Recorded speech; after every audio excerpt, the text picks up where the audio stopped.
இல்ல இல்ல அவங்க வந்தாங்க சார், அவங்க வந்தாங்க. ஆனா அவங்க கட்சி இது சிம்பிள் கேட்டாங்க. நாங்க கேளுங்க, நேரத்துக்கு புரியல, சொல்லுங்க. இப்ப வந்து நாம் தமிழர் அலையன்ஸுக்கு வரல. ஓகே, அவரு கட்சிக்கு தான் அவங்க இது கேக்குறதுக்கு தான் வந்தாங்க. சின்ன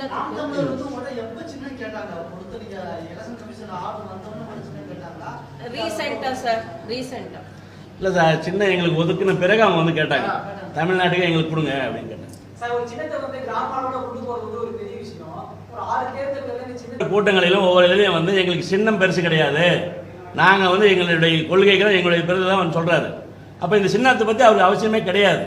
ரெண்டாவது வந்து அவர் மெழுகுவர்த்தி சின்னத்தில் ஃபஸ்ட்டு போட்டிட்டாரு, அப்புறம் ஏன் இதுக்கு வந்தார்? சொல்லுங்க சொல்லுங்க. நாங்கள் சிலிண்டர், கேஸ் சிலிண்டர் 11 மாநிலத்துல கரும்பு சின்னம் தான் வந்திருக்கு, விவசாய சின்னம் தான் வந்திருக்கு.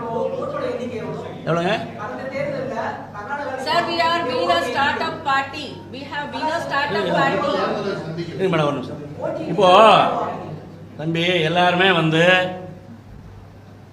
குழந்தை பிறந்து படித்து அதுக்கு அடுத்தது தான் வந்து கலெக்டர் ஆக முடியும், எடுத்த உடனே கலெக்டர் ஆக முடியாது. இப்போ நாங்கள் வந்து எங்களுடைய பார்ட்டிகளை வந்து நாங்கள் அது மாதிரி தான் கொண்டு போகிறோம். அதனால் வந்து எடுத்த உடனே எல்லாரும் வந்து 40 தொகுதியில் ஜெயிச்சிருக்காங்க, இல்லை எல்லாரும் வந்து 234 தொகுதி ஜெயிச்சிருக்காங்க அப்படின்னு யாரும் கிடையாது. இன்றைக்கி சீமான் வந்து கட்சி ஆரம்பித்து 10-15 வருஷம் ஆயிடுச்சு, 14 வருஷம் ஆயிடுச்சு. இப்போ எந்த இதுலையும் ஜெயிக்கலையா அவர்? சொல்லுங்கள், எதில் ஜெயிச்சிருக்காரு சொல்லுங்கள். அவர் சின்னத்தில் என்ன, கரும்பு சின்னத்தில் எதில் ஜெயிச்சிருக்காரு? அதே மாதிரி தான் நாங்களும், அதே மாதிரி தான் சார் நாங்களும் என்ன இருக்குங்க, அதே மாதிரி தான் நாங்களும்.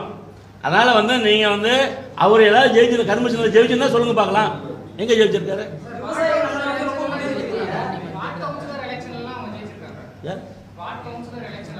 வார்டு கவுன்சிலர் சின்னமே இல்லை சார்.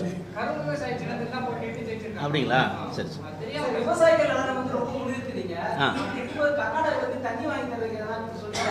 சார் நம்ம கர்நாடகாவுக்கு நம்மளுக்கு சம்பந்தம் கிடையாது, நம்ம வந்து ஆந்திர பிரதேஷ். ஓகேயா? நம்ம ஆல் இந்தியா பத்தி கேக்குறாங்க. ஒரு நிமிஷம், இது வந்து தேசிய கட்சி கரெக்ட். கேளுங்க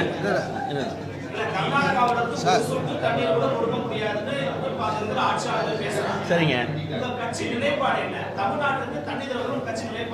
தமிழ்நாட்டுக்கு தண்ணி திறந்த விட சொல்லி நாங்கள் போராடுவோம். சார் இப்போதான் சார் நாங்கள் வந்திருக்கோம்.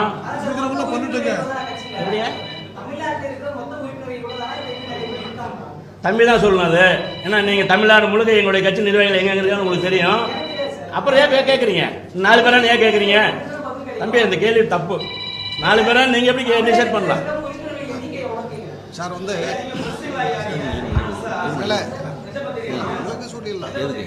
எண்ணிக்கை என்பதெல்லாம் இல்லை, இனிமேல் ஒன்றும்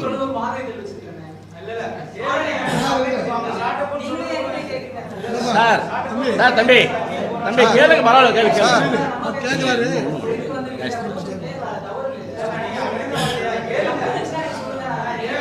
தம்பி தம்பி நீங்க கேளுங்க கேளுங்க கேளுங்க.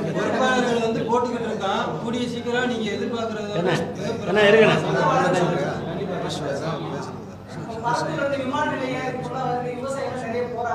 சரிங்க சார், நாங்கள் தான் சொல்லிட்டோமே, விவசாயிகளுக்கு அனைத்து இது நாங்கள் வந்து அதுக்காக பாடுபடுவோம், போராடுவோம். அவன் எங்களுடைய அடிப்படை சித்தாந்தமே வந்து விவசாயிகளை முன்னிறுத்து கொண்டது தான். ஏன்னா இந்தியாவுடைய பொருளாதாரமே விவசாயத்தால் தான் நிர்ணயிக்கப்படுகிறது. விவசாயிகள்னா இந்தியாவே கிடையாது.